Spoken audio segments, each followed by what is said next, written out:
कि दिल्ली से बस्तर दिखता है, दिल्ली से बस्तर दिखता है।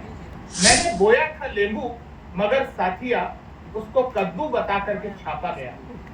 बस्तर पर पहला उपन्यास जो आया वो आमचो बस्तर ही आया, जो मेरे द्वारा लिखा गया। मैं नक्सलवाद से अपनी बात इसलिए शुरू कर रहा हूं क्योंकि हम और आप बस्तर को सिर्फ नक्सलवाद से ही जानते हैं।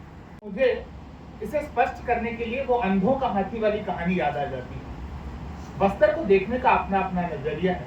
जिसने सूंड को छुआ उसको बस्तर सूंड की तरह लगता है, जिसने पूंछ को छुआ उसको सांप की तरह लगता है, जिसने पैर को छुआ उसको खंबे की तरह लगता है, जिसने कान को छुआ उसको सूपे की तरह लगता है। बस्तर एक ऐसा दृष्टिकोण बना दिया गया है जिसकी कोई स्पष्टता नहीं है, क्योंकि कोई उसको जानना चाहता ही नहीं है। सबने उसके नाम से व्याप्त डर के कारण जो भी थोड़ा बहुत इधर उधर बिखरी हुई जानकारी यहाँ है उसको संकलित किया है और उसी को बस्तर मान लिया है। और ऐसे में डॉक्टर अंजलि की जो किताब है बात बस्तर की, वो बहुत महत्वपूर्ण है क्योंकि बस्तर पे लगातार बात होती रहनी चाहिए। दिल्ली से बस्तर पर जिस तरह की बात होती है उसे लेकर मेरी हमेशा एक वितृष्णा रही है। मैंने एक कविता भी लिखी थी, मैं उससे अपनी बात शुरू करूंगा कि दिल्ली से बस्तर दिखता है, दिल्ली से बस्तर दिखता है। मैंने बोया था लेंबू मगर साथिया उसको कद्दू बता करके छापा गया। मैंने बोया था लेंबू मगर साथिया उसको कद्दू बता करके छापा गया।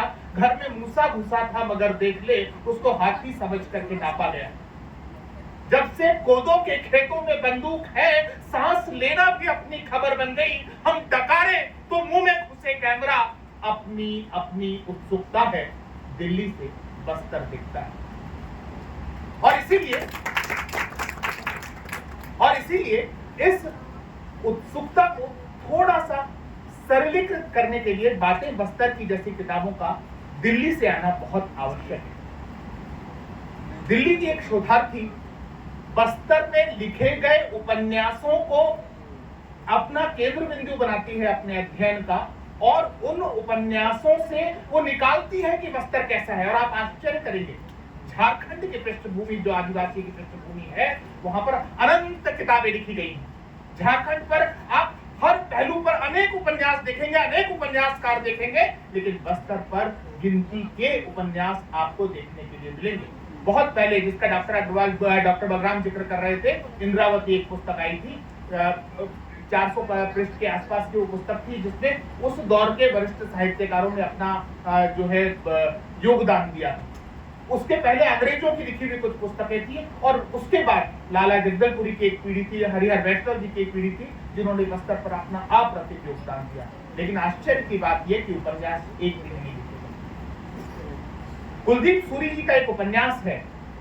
कुलदीप सूरी जी ने, मैं उस उपन्यास का नाम भूल रहा हूं, लेकिन कुलदीप सूरी जी का जो उपन्यास है वो महाराष्ट्र और बस्तर की पृष्ठभूमि, वो सीमांत क्षेत्र के ऊपर वो उपन्यास केंद्रित है। वो भी पूरी तरीके से बस्तर पर केंद्रित उपन्यास नहीं है। वो ठेकेदार किस तरीके से बस्तर के आदिवासियों का शोषण कर रहा है और शोषित किस तरीके से बस्तर के या उस जो गोंड आदिवासी हैं जो उस क्षेत्र में रह रहे हैं वो किस तरीके से शोषित हो रहे हैं, उसके इर्द गिर्द उस पृष्ठभूमि में वो लिखा गया उपन्यास। और उसके बहुत समय के बाद बस्तर पर पहला उपन्यास जो आया वो आमचो बस्तर ही आया, जो मेरे द्वारा लिखा गया।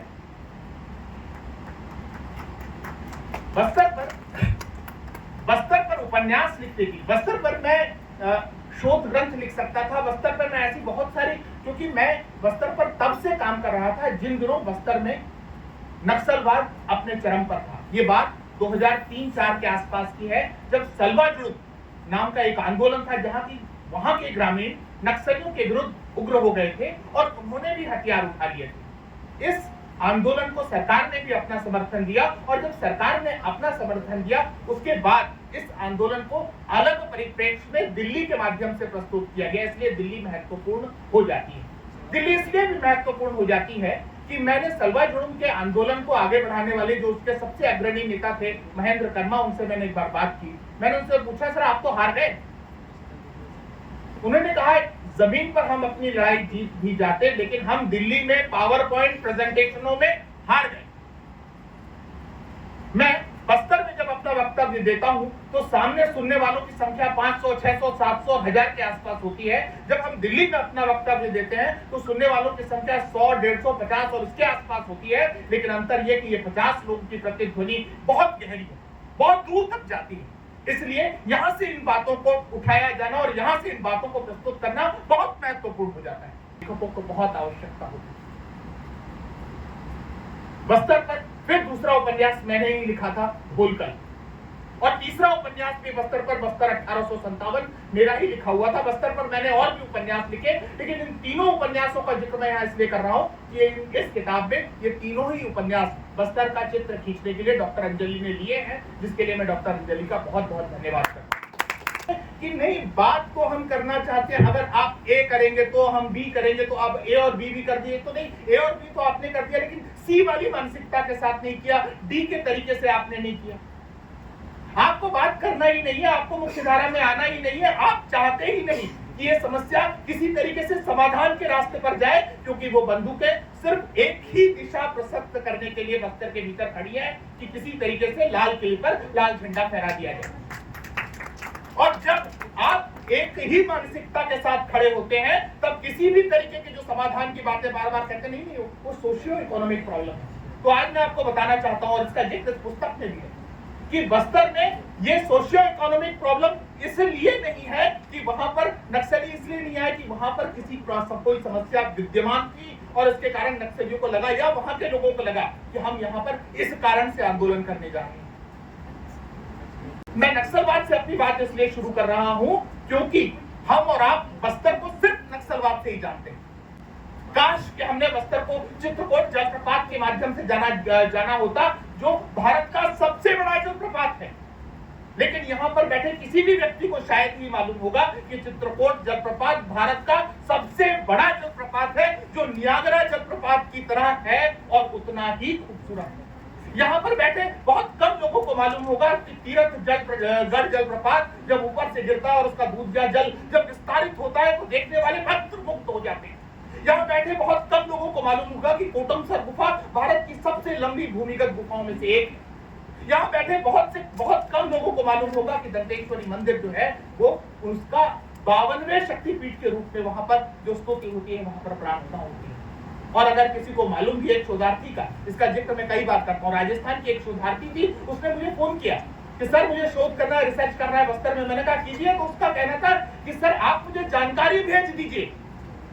मेरे पिताजी का कहना है रायपुर आप उतरोगे तो फिर वहां नक्सलवादी बहुत है। रायपुर आप आगे तो छोड़ दीजिए, जो कि अपने पर्व है, अपने त्योहार है, अपना जीने का तरीका है, अपनी महक है, अपना सुवास है, वो जैसे जीते हैं, जैसे रहते हैं, काश कि हमने उसकी तरफ ध्यान दिया होता। आप आश्चर्य करेंगे कि मुरिया एंड देयर घोटुस, जो कि वेरियर एल्विन ने किताब लिखी है, उसके बाद वो भी नारायणपुर और उसके आसपास का जो जनजातीय समाज है उसके ऊपर एक गहरा अध्ययन है। गहरा अध्ययन, उसमें भी बहुत से पहलू है, उस किताब की भी बहुत सी आलोचनाएं हैं।